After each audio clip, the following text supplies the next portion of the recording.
جو سب سے بڑا درجہ ہے وہ اللہ رب العزت نے ہمارے پیارے حبیب صلی اللہ علیہ وسلم کو عطا فرمایا. آپ کی روتے روتے جو ہے نا روح پرواز کر جاتی تھی، آپ کی روح کو واپس لوٹایا جاتا تھا، اور جو ہے نا اس قدر آپ امت کے درد میں غم میں روتے تھے. پوڑی مچی، ٹیڑھا میڑا، جھوٹا مٹھا، مصنوعی بناوٹی، دکھاوے والا. جب بھی غموں کے پہاڑ ٹوٹے تو آپ نے اپنی زبان کو سی لینا ہے. پنجابی میں کہتے ہیں سی بھی نہیں کرنے، لوگوں کو نہیں بتانا، رشتہ داروں کو نہیں بتانا، دوستوں کو نہیں بتانا، لوگوں کے آگے ہاتھ نہیں پھیلانے. اللہ کو سب سے زیادہ جو ناپسند عمل ہے نا وہ یہ ہے کہ اللہ کہتے ہیں کہ خالق کو چھوڑ کر مخلوق کی طرف جو بندہ جائے. اللہ کہتے ہیں میں ہوں نا، میری طرف آؤ، مجھ سے بات کرو. تم لوگوں کو کیوں بتاتے؟ یا تو میں حل نہیں کر سکتا.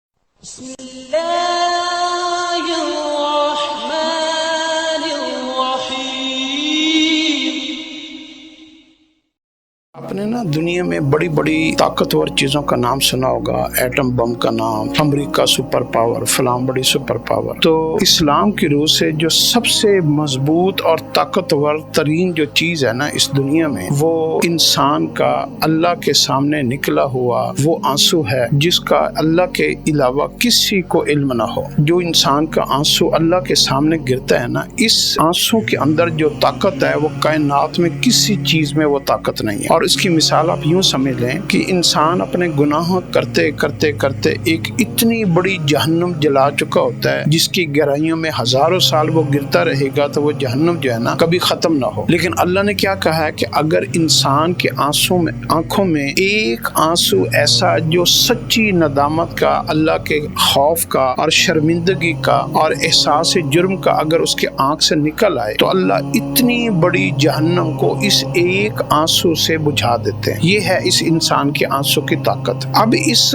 آنسو کو ایویلیویٹ کرنا، اس کو تھوڑا سا سمجھنے کی بات ہے کہ ہم اتنی بڑی طاقت ہمارے پاس ہے، ہم اس کو کب استعمال کرنا ہے، کہاں نکالنا ہے، کہاں نہیں نکالنا. تو اس کے لیے آپ نے ایک تھیوری سمجھنی ہے. وہ تھیوری یہ ہے کہ جب انسان پیدا ہوتا ہے نا، بچہ جب پیدا ہوتا ہے تو وہ اس کے ہاتھ ہوتے ہیں، وہ پکڑنا دنیا میں آ کے سیکھتا ہے، پاؤں ہوتے ہیں، چلنا دنیا میں آ کے سیکھتا ہے، آنکھیں ہوتی ہیں لیکن اسے نہیں پتا میں کیا دیکھ رہا ہوں، وہ دنیا میں آ کے سیکھتا ہے کہ میں کیا دیکھ رہا ہوں. زبان دنیا میں آ کے بولتا ہے، سب کام وہ دنیا میں آ کے سیکھتا ہے. ایک کام ایسا ہے جو اللہ رب العزت اس کو پیچھے سے دے کر بھیجتے ہیں اور وہی کوڈ آف لائف ہے اور وہی اس کی سب سے بڑی طاقت ہے، اور وہ ہے رونا، آنسو. کہ رونا وہ پیچھے سے سیکھ کے آتا ہے. جو بچہ پیدا ہوتا ہے اگر وہ نہ روئے نا تو ڈاکٹر کہتے ہیں بچہ ٹھیک نہیں ہے. اگر وہ روئے اور صحیح روئے تو پھر بچے کیا کہتے ہیں سارے ڈاکٹر اور سب لوگ کہ بچہ بالکل ٹھیک ہے. تو انسان کا جو آنسو ہے نا، بچہ کے آنسو بہتے ہیں تو اللہ رب العزت اس کے اوپر کیا کرتے ہیں کہ اللہ ساری کائنات کا نظام اس کے حق میں چلاتے ہیں، اور اس کو نہیں پتا یہ جو سامنے سایہ پھر رہا ہے یہ میری ماں ہے، یہ میرا باپ ہے، اور اس کی ساری ضرورتیں اللہ پاک اس کے رونے کے اوپر پوری فرما. تو یہاں سے ہمیں یہ سمجھنا چاہیے کہ سب سے بڑی طاقت انسان کا آنسو ہے. اب شیطان کیا دھوکہ کرتا ہے؟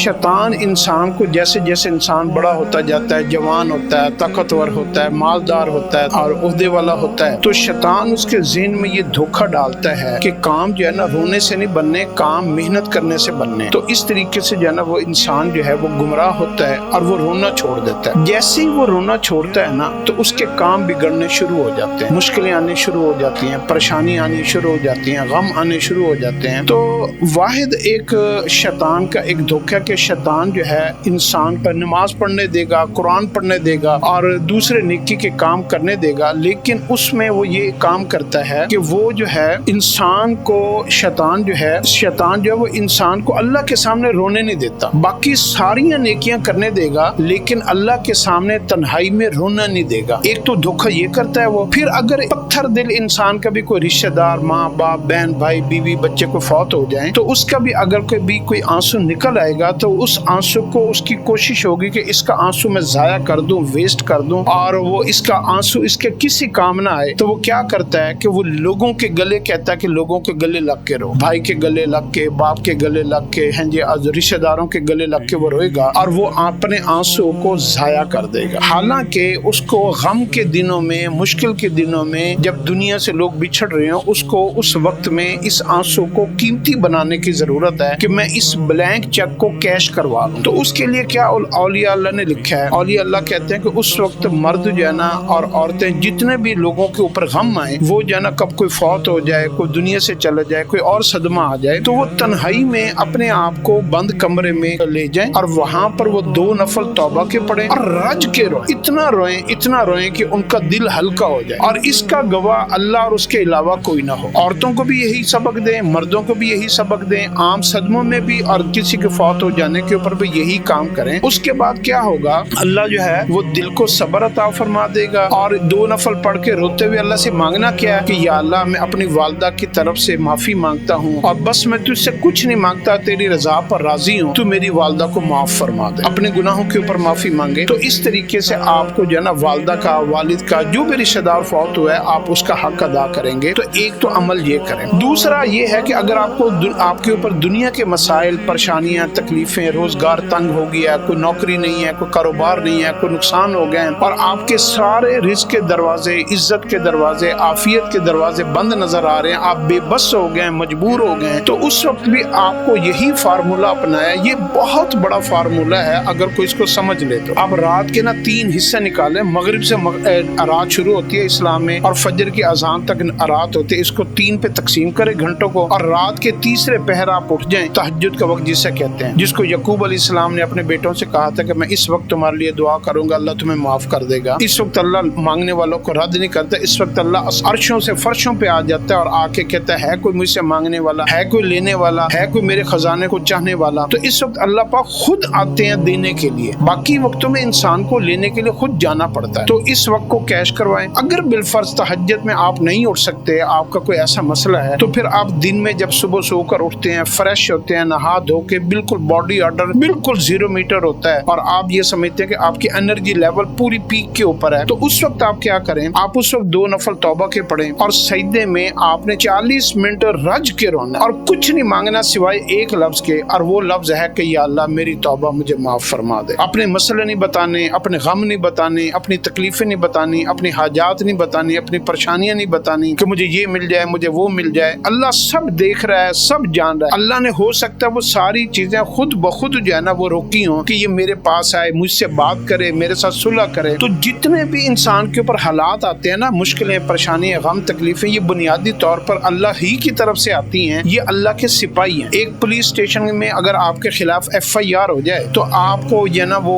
ایک سپاہی آپ کو پروانہ وارنٹ دینے آئے کہ آپ جو ہے نا تھانے میں آپ کو بلوایا ہے، تو آپ کیا سپاہی سے لڑ پڑیں گے، جھگڑا کر پڑیں گے؟ ایسا نہیں ہوتا۔ اگر آپ سپاہی سے لڑیں گے تو آپ کے اوپر ایک اور FIR ہو جائے گی۔ تو یہ سارے جتنے بھی حالات ہیں نا، ان حالات کا مقابلہ کرنے کی بجائے، جیسے بیماری آتی ہے ہم ڈاکٹر کی طرف بھاگ پڑتے ہیں، اور کوئی پریشانی آتی ہے SP DSP IG فلاں فلاں، اسی طریقے سے کوئی اور مسئلہ آ جاتا ہے تو آپ جو ہے نا کوئی کسی تاجر، مالدار اور دوسرے لوگوں کی طرف بھاگتے ہیں۔ تو آپ سب لوگوں کی طرف بھاگتے ہیں، آپ جو ہے نا مدعی کے ساتھ صلح نہیں کرتے، آپ سپاہیوں سے لڑ رہے ہیں، جو تھانے سے وارنٹ آپ کے لے کر آیا ہے، آپ اس سے جھگڑا کیے جا رہے ہیں، تو آپ مدعی سے نہیں صلح کر رہے۔ ان سارے حالات کا جو مدعی ہے نا وہ اللہ رب العزت ہے۔ اگر اللہ سے صلح ہو گئی، یہ سارے حالات، یہ سارے سپاہی واپس چلے جائیں گے، FIR خارج ہو جائیں گی، مقدمے ختم ہو جائیں گے، پریشانیاں ختم ہو جائیں گی، اور تکلیفیں، غم جو ہے نا وہ سب ختم ہو جائیں گے اگر اللہ سے صلح ہو جائے۔ تو آپ نے یہ فارمولہ اپنانا ہے، اور کتنے دن اپنانا ہے؟ آپ نے روزانہ 2 نفل پڑھ کے 40 منٹ سجدے میں رونا ہے، اور ایک ہی فکرہ کہنا ہے کہ مجھے معاف کر دے۔ اور 40 منٹ کو کہتے ہیں 1 گھڑی، عربی میں نا 1 گھڑی کہتے ہیں ساعہ۔ اللہ کہتے ہیں میرے پاس کچھ وقت نکال کر آؤ، تو 1 گھڑی آپ نے رونا 40 منٹ، اور اگر آپ 40 دن آپ نے یہ عمل کر لیا تو میں آپ کو یقین دلاتا ہوں کہ آپ کی 7 نسلوں تک نہ رزق کی تنگی ہوگی، نہ کبھی آپ کو ذلت کا سامنا کرنا پڑے گا، نہ مشکلیں آئیں گی، نہ تکلیفیں آئیں گی۔ 30 اگر آپ اس کو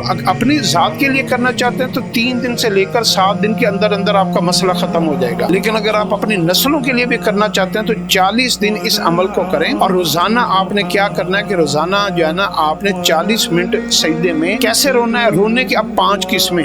پہلا رونا یہ ہے جو گناہ گاروں کا رونا ہے، وہ رونے والی صرف شکل بناتے ہیں، کوڑی مچی، ٹیڑھا میڑھا، جھوٹا موٹا، مصنوعی، بناوٹی، دکھاوے والا رونے والی جو ہے نا وہ اپنے آپ کو جو ہے نا ظاہر کرنا۔ تو پہلا رونا گناہ گاروں کا رونا ایسا ہوتا ہے۔ نیک لوگوں کا رونا ہوتا ہے کہ وہ جب اللہ سے دعا مانگتے ہیں، رونے کی کوشش کرتے ہیں تو ان کے آنسو نکل آتے ہیں۔ گناہ گار کے آنسو نہیں نکلتے، یہ صرف رونے والی شکل بناتا ہے، اللہ کو یہ بھی پسند ہے۔ تیسرا درجہ ہے، اگر آپ تیسرے درجے تک پہنچ جائیں گے نا تو آپ اپنی